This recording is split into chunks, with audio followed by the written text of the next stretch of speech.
नमस्कार साथियों, analyser app में आप सभी का स्वागत है। पॉलिटी के एमसीक्यूज की सीरीज में हम आगे बढ़ रहे थे और ये मौलिक अधिकार से संबंधित हमारा चौथा वीडियो लेक्चर है और ये इंडियन पॉलिटी का 13वां वीडियो लेक्चर है। इसमें ये आखिरी वीडियो लेक्चर है मौलिक अधिकार से संबंधित और इसके बाद लगभग सारे वैरायटी के प्रश्न खत्म हो जाएंगे मौलिक अधिकार से संबंधित। तो आइए देखते हैं, इसमें 4 वीडियो बना है, वीडियो 1, वीडियो 2, वीडियो 3 और ये वीडियो 4 है। अब जो आगे की वीडियो सीरीज होगी उसमें हम दूसरे टॉपिक पे फिर बात करेंगे मौलिक अधिकार से इतर दूसरे टॉपिक। आइए देखते हैं पहला प्रश्न, धार्मिक स्वतंत्रता के अधिकार के प्रावधान के अंतर्गत सम्मिलित नहीं है। तो सबसे पहली बात, धार्मिक स्वतंत्रता का अधिकार किसके कौन से आर्टिकल में लिखा गया है? तो वो है आर्टिकल 25 में लिखा गया है कि अंतःकरण से धर्म को अबाध रूप से मानने की स्वतंत्रता होगी। एक धर्मनिरपेक्ष शब्द का भी उपयोग किया गया है भारतीय संविधान की प्रस्तावना में, पंथ निरपेक्ष शब्द का। सामान्यतः लोग उसको धर्मनिरपेक्ष भी लेते हैं, लेकिन इसका मतलब ये है कि जो प्रस्तावना में लिखा गया उसका मतलब ये है कि राज्य का कोई धर्म नहीं होगा, यानी राज्य किसी विशेष धर्म के लिए स्पेशल ट्रीटमेंट नहीं देगा। अब यहाँ पे बात करते हैं धार्मिक स्वतंत्रता का अधिकार, यानी आर्टिकल 25 में धार्मिक स्वतंत्रता के अधिकार में बताया गया है के बारे में बताया गया है और उसमें ये बताया गया है कि राज्य के अंतर्गत आने वाले व्यक्ति अर्थात भारत के अंतर्गत आने वाले व्यक्ति अपने धर्म को अबाध रूप से मान सकेंगे। उनके साथ कोई डिस्क्रिमिनेशन नहीं किया जाएगा, कोई दबाव नहीं बनाया जाएगा जैसे धर्म परिवर्तन आदि के लिए। तो ये आर्टिकल 25 में बताया गया। तो इसके अंतर्गत कौन कौन सी चीजें शामिल है? पहला, धर्म प्रचार करने का अधिकार, तो ये तो शामिल है। सिखों को कृपाण धारण करने का अधिकार, ये भी शामिल है। राज्यों को समाज सुधारक विधि निर्माण, यानी यदि कोई ऐसा कुरीति है धर्म में जो कि मानवता के खिलाफ है, तो सरकार चाहे राज्य चाहे तो उसके खिलाफ कोई कानून बना सकती है कि वो कुरीति समाप्त हो। धार्मिक निकायों को लोगों को धर्म परिवर्तन कराने का अधिकार, ये शामिल नहीं है। तो 1, 2 और 3 इसका आंसर हो जाएगा। आइए देखते हैं इसके ऑप्शन को। तो इसका आंसर हो जाएगा ऑप्शन ए। आगे देखते हैं, दूसरा क्वेश्चन है, संविधान के किस अनुच्छेद के अंतर्गत सिखों द्वारा कृपाण धारण करने की स्वतंत्रता का अंग माना गया है? पहले में भी था, फिर भी एक क्वेश्चन है, तो इसका आर्टिकल हो जाएगा 25 में धर्म को अबाध रूप से मानने की स्वतंत्रता दी गई है अंतःकरण के साथ। तो सिखों का धर्म जो है उसमें कृपाण रखना, केस, कड़ा, कंघा, कृपाण, ये सारी चीजें जो 5 ककार की बातें की गई है, जिसमें केस, कड़ा, कंघा और कच्छा और एक और चीज है जिसको मैं बोल रहा हूँ। तो आर्टिकल 25 के अंतर्गत वो ऐसा कर पाते हैं कि वो ये सारी चीजें रख सकते हैं। उनका मानना है कि ये जो कृपाण है वो उनके धर्म का एक भाग है, तो उनको उसको रखना चाहिए। तो सुप्रीम कोर्ट का एक निर्णय भी आया था कि हाँ ये सही है, इसमें कोई समस्या वाली बात नहीं है। आइए देखते हैं इसका उत्तर और देखते हैं तीसरा प्रश्न, निम्नलिखित में से कौन सा एक सुमेलित नहीं है? अनुच्छेद 23, अनुच्छेद 24। मेरे ख्याल से अनुच्छेद 23 और अनुच्छेद 24 तो आपको याद ही हो गया होगा, पहले भी हमने बात करी थी इसके बारे में। तो अनुच्छेद 23 तो मानव के दुर्व्यवहार और बलात् श्रम के बारे में, यानी बेगारी की जो प्रथा थी उसको समाप्त करने के लिए कोई किसी के साथ बेगारी नहीं करा सकता, ये अनुच्छेद 23 में कहा गया है। अनुच्छेद 24 जो है, कारखानावादी बालकों के प्रयोजन से प्रतिषेध, यानी जो 14 वर्ष से कम उम्र के बालक हैं उनको ऐसे किसी कारखाने पे नहीं लगाया जा सकता जहां जो कि खतरनाक हो। तो इसका दूसरा भी सही है। अनुच्छेद 26, अभी अनुच्छेद 25 की बात कर रहे थे, इससे हमने 2 क्वेश्चन इससे पहले जो आया था उसमें अनुच्छेद 25 की बात की। अनुच्छेद 26 धार्मिक कार्यों के प्रबंध की स्वतंत्रता देता है, ये भी सही है। अनुच्छेद 29 शिक्षण संस्थानों में स्थापना और प्रशासन करने का, ये चीज गलत है। अनुच्छेद 29 जो कहता है वो अल्पसंख्यक के बारे में अधिकार है, अनुच्छेद 29 और अनुच्छेद 23 अल्पसंख्यक के बारे में अधिकार दिया गया है। अनुच्छेद 29 जो कहता है वो कहता है, उसका कहना ये है कि जो अल्पसंख्यक समुदाय के लोग हैं वो अपनी भाषा, लिपि, संस्कृति आदि को संरक्षित कर सकते हैं, उसके लिए काम कर सकते हैं। और वहीं तो ये गलत हो गया। और अनुच्छेद 30 जो कहता है, वो कहता है कि जो अल्पसंख्यक समुदाय के लोग हैं वो अपनी पसंद के स्कूल खोल सकते हैं और अपने धर्म को उसमें प्रचारित भी कर सकते हैं। तो इस तरह से अनुच्छेद 29 यानी ऑप्शन डी गलत है। आइए देखते हैं अगला क्वेश्चन। भारतीय संविधान का कौन सा अनुच्छेद अल्पसंख्यकों को अपनी पसंद शिक्षण संस्थानों को स्थापित एवं संचालित करने का अधिकार देता है? तो ये है अनुच्छेद 30। और अनुच्छेद 29 के बारे में अभी मैं बताया कि अल्पसंख्यक, अनुच्छेद 30 इसका आंसर हो जाएगा। और अनुच्छेद 29 के बारे में अभी मैं थोड़ी देर पहले, इससे पहले वाले में बताया कि ये है भाषा, लिपि आदि को संरक्षित करने के लिए। कौन भाषा लिपि कौन संरक्षित कर सकेगा? वो है अल्पसंख्यक समुदाय, उनके लिए अनुच्छेद 29 और अनुच्छेद 30 बताया गया। अनुच्छेद 26 में धार्मिक कार्यों को प्रबंधन के बारे में बताया गया है। और अनुच्छेद 19 आपको याद होगा कि अनुच्छेद 19 में बताया गया है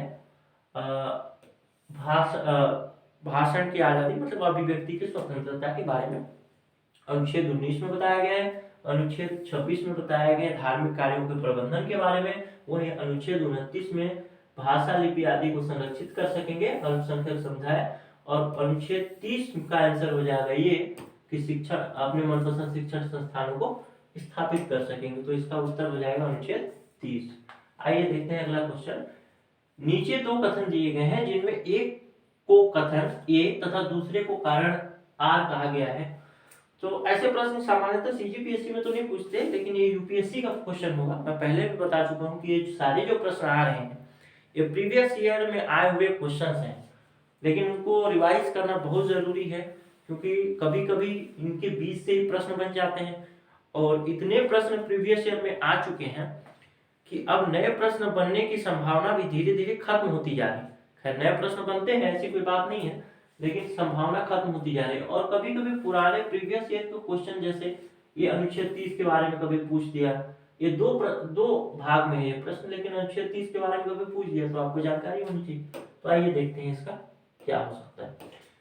ये कारण है भारतीय संविधान के अनुच्छेद 30 में अल्पसंख्यक वर्ग शब्द को परिभाषित नहीं किया गया है। ये बिल्कुल सही है, कहीं भी अल्पसंख्यक शब्द की परिभाषा नहीं दी गई। कारण लिखा है कि संविधान केवल भाषाई और धार्मिक अल्पसंख्यक वर्ग को मान्यता प्रदान करता है। ये भी सही है कि भाषाई एवं धार्मिक आधार पर जो अल्पसंख्यक लोग हैं वही अल्पसंख्यक समुदाय में गिने जाएंगे। जैसे और भी आधार हो सकता है, जैसे जाति हो सकता है, लिंग हो सकता है, लिंग हो सकता है, लेकिन इन सब के आधार पर भी किया जा सकता था, लेकिन ऐसा नहीं किया गया है। भारतीय संविधान केवल भाषाई और धार्मिक आधार पर अल्पसंख्यक वर्ग को मान्यता देता है। लेकिन ध्यान से देखें कि कारण ये है कि अगर मैं इसको मिला के पढ़ूं, संविधान केवल भाषाई और धार्मिक आधार धार्मिक अल्पसंख्यक वर्ग को मान्यता देता है, इसलिए भारतीय संविधान का अनुच्छेद 30 अल्पसंख्यक वर्ग शब्द को परिभाषित नहीं करता। तो ये तो सही नहीं होगा। तो ये भी सही है और ये भी सही है, तो इसका आंसर हो जाएगा ए और आर दोनों सही है, परंतु आर कथन ए की सही व्याख्या नहीं करता। तो इसका आंसर हो जाएगा बी।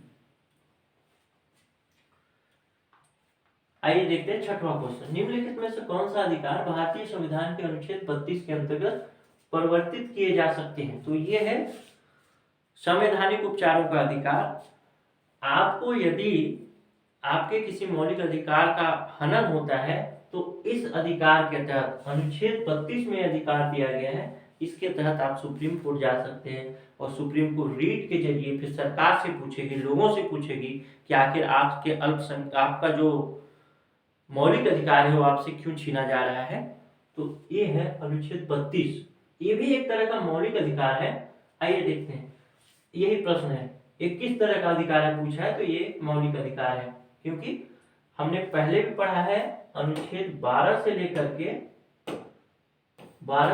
के 35 तक मौलिक अधिकार के बारे में बताया गया है। तो वैसे भी आपको 12 से लेकर 35 तक है, तो इसी बीच में 32 आता है, तो 32 भी एक मौलिक अधिकार ही है। और कौन सा मौलिक अधिकार है? इसका नाम संवैधानिक उपचारों का अधिकार। यदि आपके मौलिक अधिकार का हनन होता है तो इस अनुच्छेद के तहत आप सुप्रीम कोर्ट जा सकते हैं। और एक और आर्टिकल मैंने जब शुरुआत की थी तो बताया था, आर्टिकल 226, यानी अगर आपके मौलिक अधिकार का हनन होता है तो 32 के तहत, आर्टिकल 32 के तहत आप सुप्रीम कोर्ट और 226 के तहत हाई कोर्ट भी जा सकते हैं। यानी आपके पास दो दरवाजे हैं, किसी एक दरवाजे में आपको जाना है, या तो सुप्रीम कोर्ट जाइए या तो फिर आप हाई कोर्ट जाइए। आइए देखते हैं अगला प्रश्न। इसका तो आंसर मौलिक अधिकार हो गया। अगला प्रश्न देखते हैं, मौलिक अधिकारों का संरक्षक है न्यायपालिका। अगर थोड़ा सा इसमें विश्लेषण करें हम न्यायपालिका के बारे में, तो मौलिक अधिकारों का संरक्षण कौन है, संरक्षक कौन है, तो ये है, एक तो हाई कोर्ट है, क्योंकि अगर आपके मौलिक अधिकार को छीना जाएगा तो आप हाई कोर्ट जा सकते हैं, किस अनुच्छेद के तहत, 226 के तहत। और वहीं आपको सुप्रीम कोर्ट जाने का अधिकार कौन से अनुच्छेद के तहत है, 32 के तहत, अभी हमने बताया।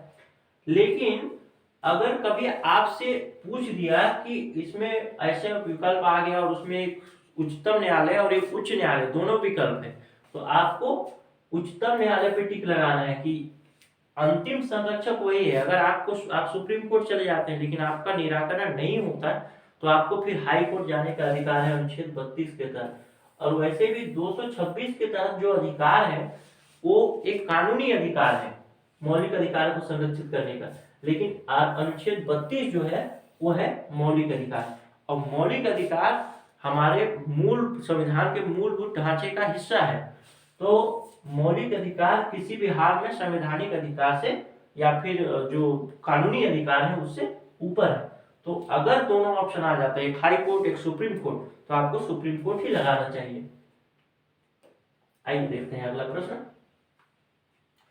भारत के संविधान के किस अनुच्छेद के अंतर्गत भारत का उच्चतम न्यायालय नागरिकों को मूल अधिकारों के प्रवर्तन के लिए विभिन्न रिट जारी कर सकता है? आर्टिकल 32। आर्टिकल 32 में कितने के तहत कितने तरह का रिट जारी कर सकता है? 5 प्रकार का। कभी बात करेंगे इस 5 प्रकार के रिट पे भी, लेकिन अभी ये जानिए कि इसमें 5 प्रकार के रिट जारी होते हैं। रिट का मतलब एक आदेश होता है, जिस आदेश के तहत तो सरकार से पूछ सकती है, लोगों से पूछ सकती है, लेकिन इसके लिए भी तो कोई कानून होना चाहिए, संविधान में कहीं लिखा होना चाहिए। तो आर्टिकल 32 में लिखा है उच्चतम न्यायालय के लिए, और यही बात उच्च न्यायालय के लिए 226 में लिखा हुआ है।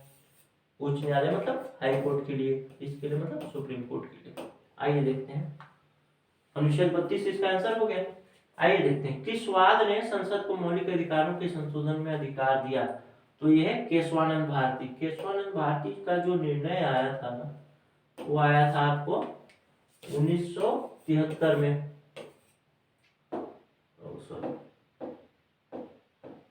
1973 में इसका निर्णय आया था कि आप मौलिक अधिकारों को संशोधन कर सकते हैं, मौलिक अधिकारों का संशोधन कर सकते हैं। लेकिन इसमें एक और बात निकल के आई थी, वो थी मौलिक ढांचे वाली बात, कि यदि आप किसी तरह का भी आप संशोधन करना चाहें आप कर सकते हैं, संविधान में संसद कर सकती है, लेकिन संविधान की मूल आत्मा नहीं बननी चाहिए। तो ये दो चीजें याद रखनी है आपको। एक तो 1973 में, ये तो महत्वपूर्ण नहीं है, लेकिन इसमें दो चीजें हैं। तो मौलिक अधिकारों के संरक्षण के लिए सुप्रीम कोर्ट ने माना था कि हाँ मौलिक अधिकार का संरक्षण कर मौलिक अधिकार के संशोधन के लिए सुप्रीम कोर्ट ने माना था। और दूसरी बात, संविधान के मूलभूत ढांचे का या संविधान के मौलिक ढांचे की एक नई अवधारणा इसी केशवानंद भारती मामले के बाद आई थी। वाद का मतलब मामला भी होता है, केस। आइए देखते हैं 10वां और आखिरी प्रश्न, संपत्ति के मौलिक अधिकारों को कब समाप्त किया गया? तो इसको समाप्त किया गया था 1978 में, 44वां संविधान संशोधन। और उस समय किसकी सरकार थी? मोरारजी देसाई की सरकार थी। उस समय जनता पार्टी की सरकार बनी थी, जिसमें मोरारजी देसाई प्रधानमंत्री बने थे। और इसमें एक चीज और कि जब ये आर्टिकल 31 में पहले शामिल था, ये आपका संपत्ति का मौलिक अधिकार, लेकिन इसको फिर 300 संविधान के 300 ए सब सेक्शन ए में ऐड कर दिया गया। अब ये कानूनी अधिकार है। कानूनी अधिकार कहने का मतलब कि बिना किसी कानून के, यानी मतलब बिना किसी ठोस वजह के, कानूनी प्रक्रिया के किसी को भी मौलिक अधिकार, संपत्ति के अधिकार से वंचित नहीं किया जाएगा। ऐसे सरकार नहीं कर सकती कि आपका संपत्ति है तुरंत छीन ले, उसके लिए उसको कानूनी प्रक्रिया अपनाना पड़ेगा, या कोई भी नहीं कर सकता। आइए देखते हैं। अच्छा, ये प्रश्न तो खत्म हो गए। अगर आप सीजीपीएससी के लिए प्रिपरेशन कर रहे हैं तो आप ऐप डाउनलोड कर सकते हैं। इसमें वीडियो क्लास पे भी हम काम कर रहे हैं। करंट अफेयर क्विज डेली लगाइए आप। टेस्ट सीरीज को अगर आप देना चाहते हैं तो जरूर दीजिए। जो लोग दे रहे होंगे टेस्ट सीरीज, वो टेस्ट को कई बार दीजिए, ताकि ये आसानी से आप जब आए एग्जाम में तो आप उसको दे सकें, मतलब अटेम्प्ट कर सकें। इसकी खास बात ये होती है कि इसके हर एक प्रश्न का डिस्क्रिप्शन होता है हमारे टेस्ट का, और डिस्क्रिप्शन को हमने जितना बड़ा हो सके और जितना बेहतर हो सके बनाने का प्रयास किया है।